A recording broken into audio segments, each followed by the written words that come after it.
This is a tale of two healthcare systems. What I have done basically is to take up what's happening in the U.S. around healthcare, or the unhealthcare plan of the Trump administration, and contrast it with what has been done by the Cuban healthcare system. So that's the goal of this talk, more or less. It will go into what's happening here, but I think it's very helpful to see that it's possible to have a better world of healthcare that works for everybody.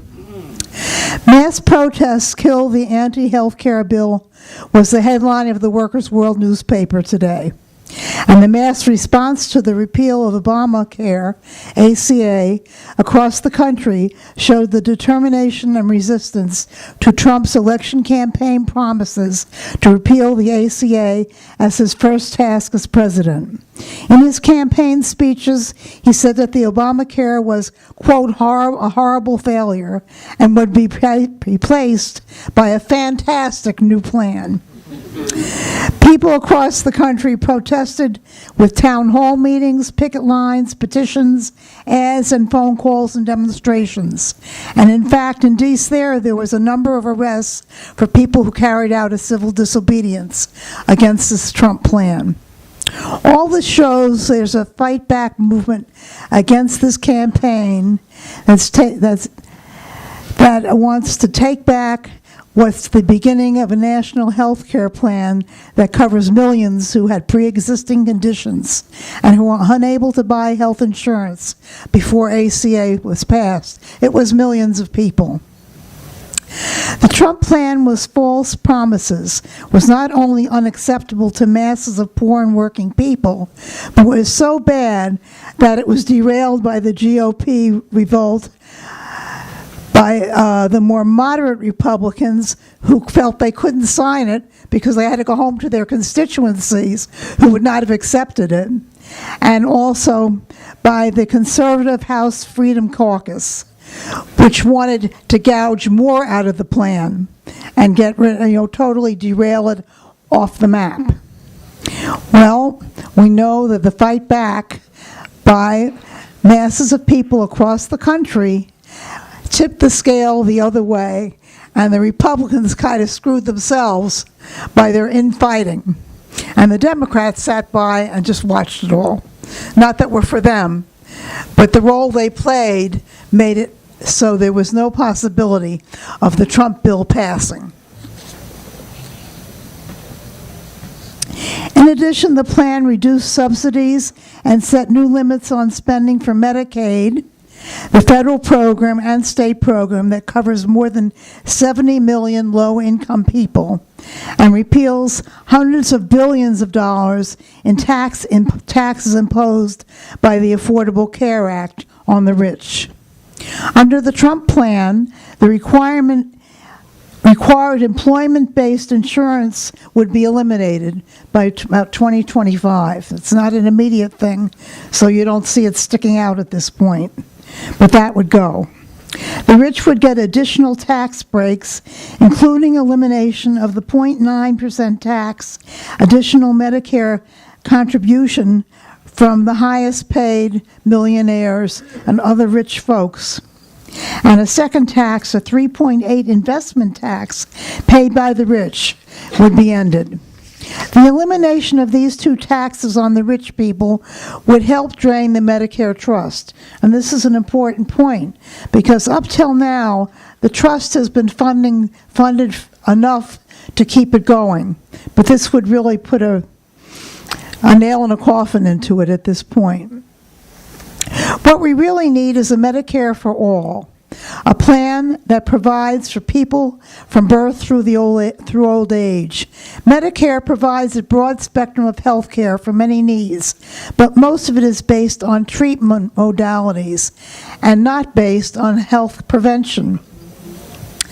The Trump plan would drive up insurance premiums for older folks nearing retirement and kill requirements that ensure the plan covers essential health benefits such as emergency services, maternity care, mental health, substance abuse, and prescription drugs. I should just add, I had a personal experience 2 weeks ago about a prescription drug I was paying a portion for, and all of a sudden, the company that gives me my drug plan had pulled the drug, and the drug now became $1,800 for a 3-month supply. Fortunately, my doctor was on board, and it's been reversed. But that's $800 for 3 months. No, it's $800 for the 3 months, and that's 4 times a year that you have to pay that. So it's a huge amount of money, and that's only one drug. A second drug I had a similar thing, but both of them at this point have been reinstated. But it's an example, and there are other people on drugs, chemotherapy, other things that are hundreds of thousands of dollars. The hepatitis C vaccine, that's, I think, close to $90,000 for a 12-week course of the treatment. And these are just a couple of the examples. And the chemical treatments and for cancers and things like that are in the hundreds of thousands of dollars. They're just not really something most people could afford to do, and probably many don't have them.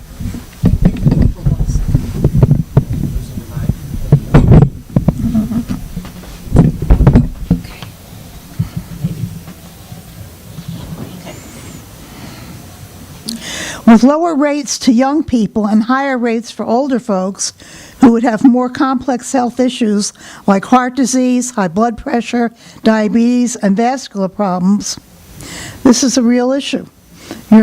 People who are at the end of their work life are going to get hit with so much higher charges that they would be choosing either between eating and having medicine, or and paying their rent and getting their medicines. And these are real issues for many poor people that they have to make on a daily basis.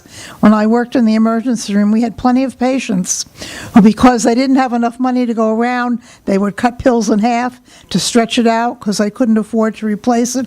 And this was a common occurrence. And then you were playing catch up to give them medicine to get their blood pressure down or take care of whatever the problem was in the emergency room to get them back on track.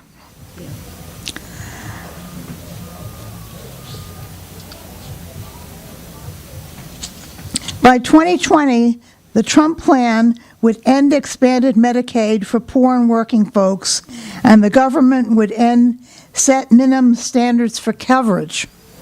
This leaves each state to decide how much each person would get. Medicaid would become a block grant program, which means really they're taken down to a skeleton form, and it would have been totally defunded to the point where it no longer would meet people's needs. The Obamacare plan expected that the states would expand Medicaid to include poor and working people, but 19 Republican states refused to expand Medicaid, even though the federal government would pay more than 90% of the cost. The Trump administration's promised to defund Planned Parenthood, a major provider for low-income people, especially for women's primary care, contraception, reproductive health, abortion, and prenatal, and also including LGBTQ community people using that service.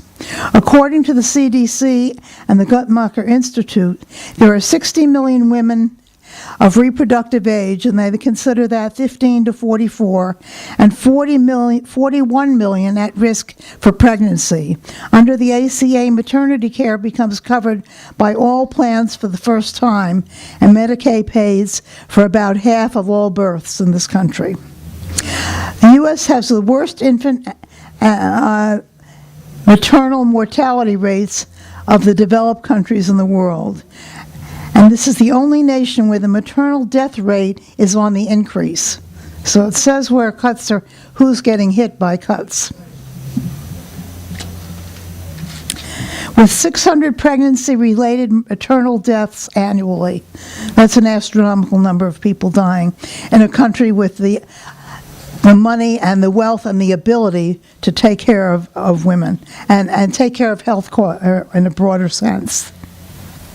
This shows the racism of the healthcare system in this case specifically towards women and children of black and other minority groups. In a major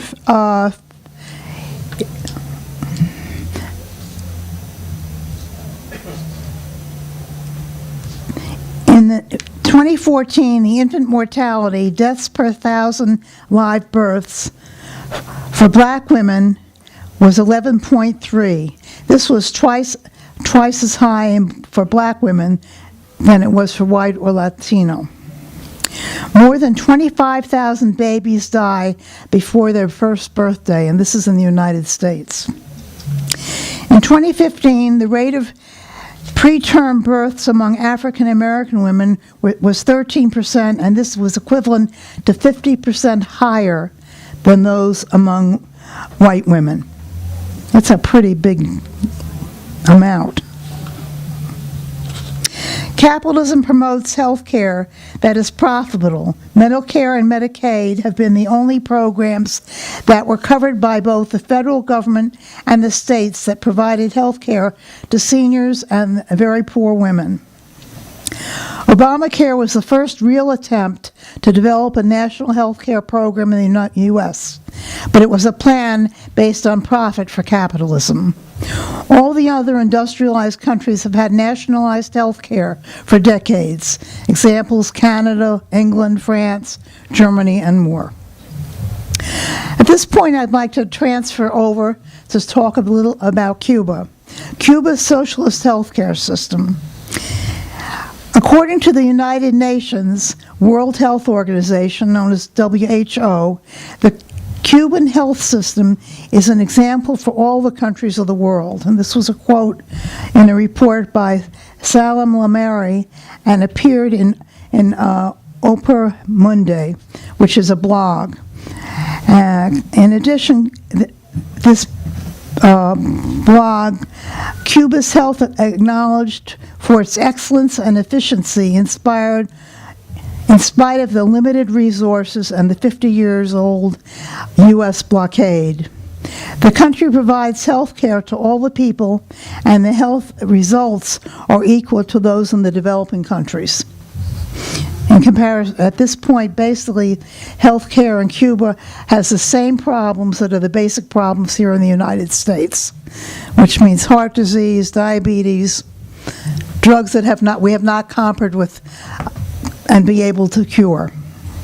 Margaret Chan, Director General of the WHO, visited Cuba in 2014 and said, "Cuba is the only country that has health care system closely linked to research and development. This is the way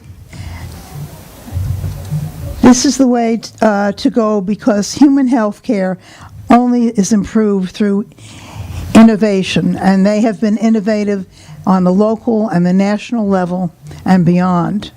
And where they don't have the drugs coming in because of the blockade, they have made their own drugs. They've used plants that have been used, not what was called non-traditional medicine.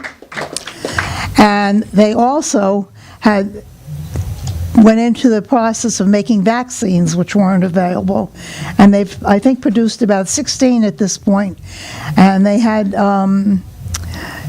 that's been a major contribution, not only in Cuba, but in countries around the world. These vaccines are exported to these countries where they don't have them.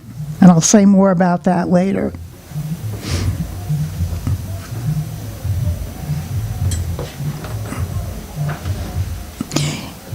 Basically, what this Director General at the UN said is that healthcare is this effective because it's an essential pillar of the development in Cuba and how they've built the country and planned for the needs of the people there. The infant mortality rate is 4.2 per 1,000 births. It's the lowest mortality rate on this continent and among the lowest in the world.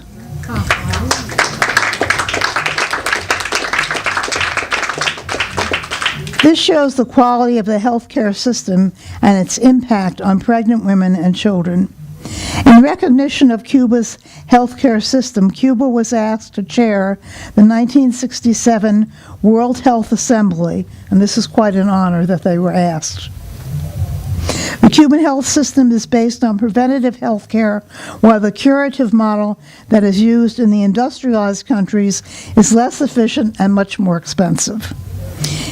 In the capitalist world, profit for the rich far outweighs the needs of Black, Latino, Asian, African, Muslim, Palestinians, and other oppressed peoples, including women and LGBTQ people, and others are folks with disabilities.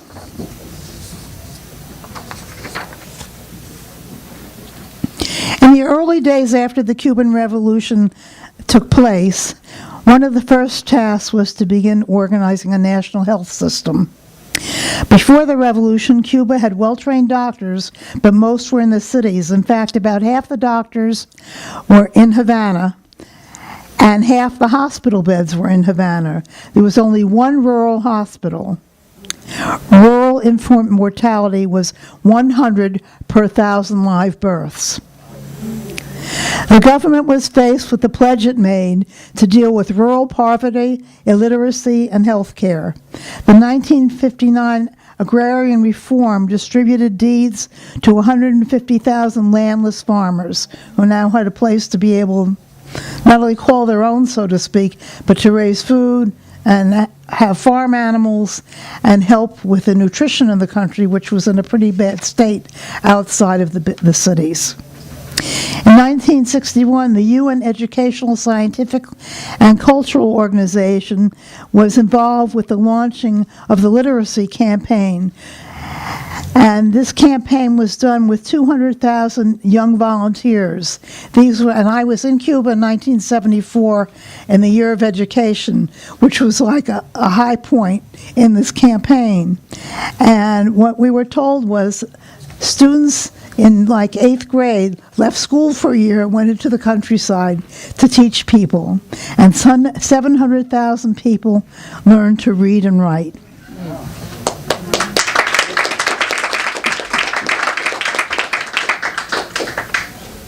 The campaign was still in place in 1974, and I was on the Venceremos Brigade at that time, so I had a chance to meet with the students and also was told about the campaign. And we went to about 30 schools we visited as part of the celebrating the year of education.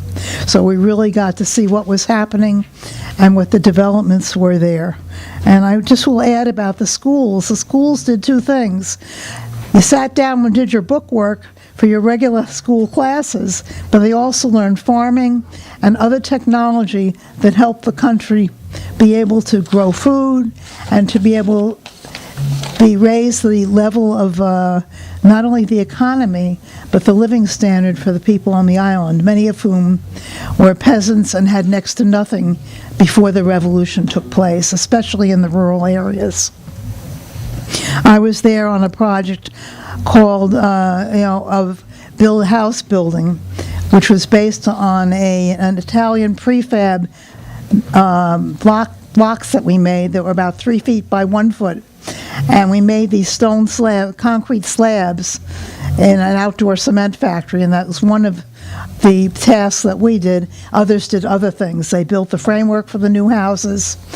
And when you walked around and visited in the committees to defend the revolution, what you saw, people living in thatched roof houses, but they had a television, they had a refrigerator, they still had dirt floors and a thatched roof, and people were awarded, housing was distributed as it was built. But in the process, the committees to defend the revolution, which are like block associations, were responsible through their work, the work they were doing, to figure out who the people were next to get housing. And at the time, people worked a 5.5-day work week in whatever the area was, and most people worked the rest of that day in projects to build the future of Cuba. And they said, we're building for the next generation. And some worked on the 7th day of the week, also working on projects to help the country develop and catch up. And, you know, when I see a cement truck here in the U.S., these big barrels that roll around, I think back to when I worked in that outdoor cement factory, and we had a cement mixer that made 5 wheelbarrows of cement at a time. So when I saw the truck, and the last day we went to another site, and they had one of those trucks, and in about 20 minutes, that truck did what we did all day in churning out cement. So they had a great disparagement between having the modern equipment and the ability to get the latest technology, but their work continued to happen. And we would work with the workers that were there, who were the experts in the field of construction.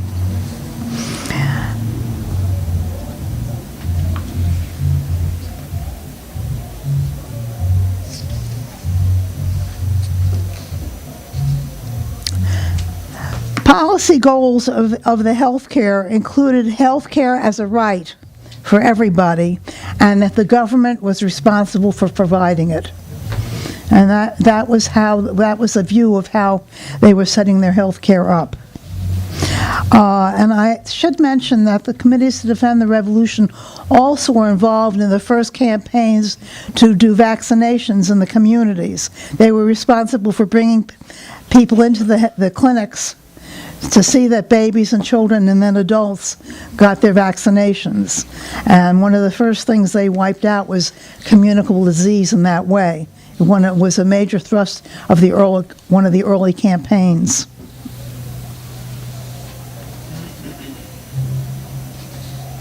They also felt very strongly that the health care that they were developing for Cuba they felt obligated to integrate that into providing care outside of Cuba.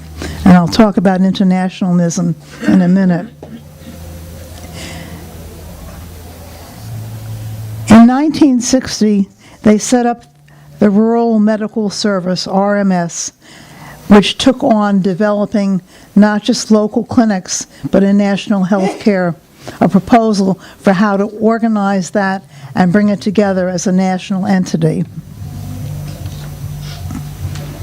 Since those early days, Cuba has organized and developed a major research center known as the Chemical and Biopharmaceutical Research Institute that produces vaccines used in Cuba and sent out to a number of countries, largely in Latin America. The U.S. blockade has forced Cuba to make use of traditional plants to make medicines. They've developed vaccines. They had the first meningitis vaccine in the world, which they went to Latin America before. I think it came here, and then the U.S. finally made a vaccine. But it was there first.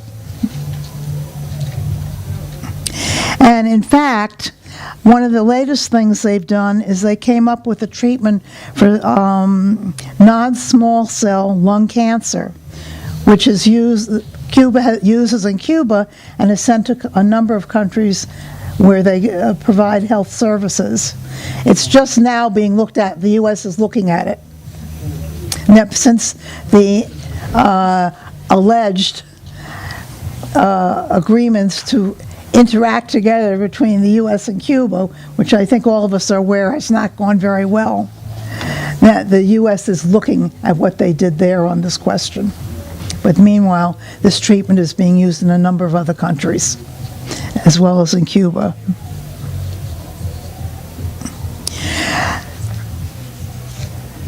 Cuba's health care benefits people in Africa and Latin America. Since the 1960s, doctors and other Cuban health workers have provided health care in the Third World.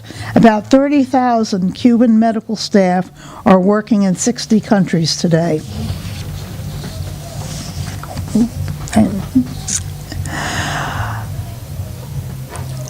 One of the significant things they did was something called Operation Miracle.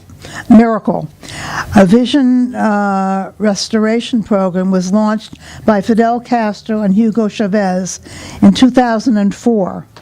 And it was first in Venezuela and then across the continent under Alba. 3.5 million people were treated over a decade period at no cost to the patients. This included eye surgeries, glasses, contact lenses. In addition, the Cuban doctors were the first to volunteer during the Ebola epidemic in Africa, in which 4 countries, Liberia, Guinea-Bissau, and Sierra Leone were the 4 countries. And they were the first to go in, and they were the last to leave until they had figured out how to control what was going on there. In 2014, the Cubans also did a vaccination campaign against malaria in 15 West African countries. According to WHO, World Health Organization, malaria has caused death of 630,000 people a year. Most of them are children under the age of 5. This means 1,000 children die daily from malaria. And the last point I really want to make is ELAM, the American School of Medicine. Since its launching in 1998, ELAM has graduated over 20,000 doctors from over 123 countries, and that includes doctors from the U.S.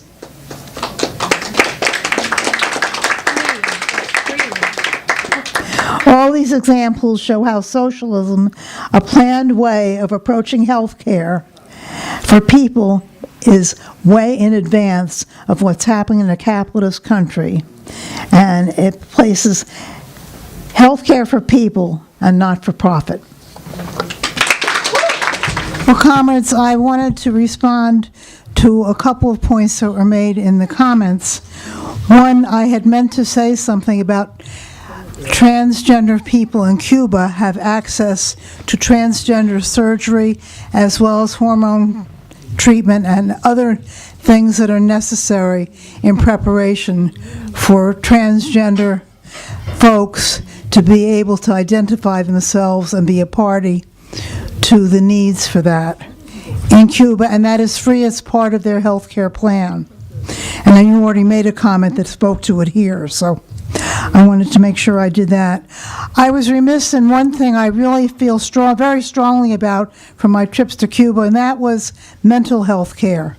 I, as a student nurse, worked for 3 months in a mental hospital here in the U.S., and the conditions were just horrendous. This was in the early 1960s. There were people still in stalls in outbuildings with straw on the floor. And that was in the U.S. in the 1960s. And it was at the advent when they first started using the medicines. When I went to Cuba on my first trip, I had the opportunity to go to the mental hospital there, which is in Havana, in the outskirts of Havana, and which is the only hospital they have, but it's a hospital that takes care of acute problems, but it also services for the country people with chronic psychiatric problems. And I was blown away by the fact that somebody mentioned they were with the seniors and they did a show. Well, at this mental hospital, the patients did a show, singing, dancing, whatever. It was incredible. But what was most incredible was the care from the staff there and their attitude and the way they related to the patients. And it was very clear they loved and cared about these people. And when they were well, they went home to their families, and when they needed, they came back to the hospital. But here, people who have severe health, mental problems are in like a little cage. There, people had mirrors, they had scissors, they had kinds of things that help you be part, getting your hair cut, getting a shave, having a mirror to look into, and people were treated with respect, and the response was incredible. I had enough healthcare personnel, so there were enough people to be with the patients who were in the hospital, and it was just the most incredible thing I had ever seen, and was very, very moved by it. But it reflected how a society that plans and really cares for people takes it on in a way that treats everybody with respect, with dignity, and it was a very remarkable thing. Getting back to when I raised the Obama plan, I want to make it clear I've said it was a first step towards a socialized, a nationalized plan in the United States. It's not a panacea of everything. And frankly, what Obama did was he sold it to the insurance companies, and if it wasn't clear in the talk, and they got they got huge sums of money for insurance, and he sold it on the basis that got health care for the millions of people who had predisposing conditions, which left them out of any health care or having to pay astronomical amounts to get coverage for care. And I wanted to be sure that was clear. Here, the youth with no regular jobs are working, piecemealing 3 or 4 different jobs together. They have no benefits on the job, so they don't have health care. If your family was able to afford it, people may have health care till they're 26. But that doesn't solve the problem. We really need a government-run health care plan that is inclusive of everybody, that doesn't put a burden on the people in this country, especially those who are poor and working people and the multinational working class. That's it.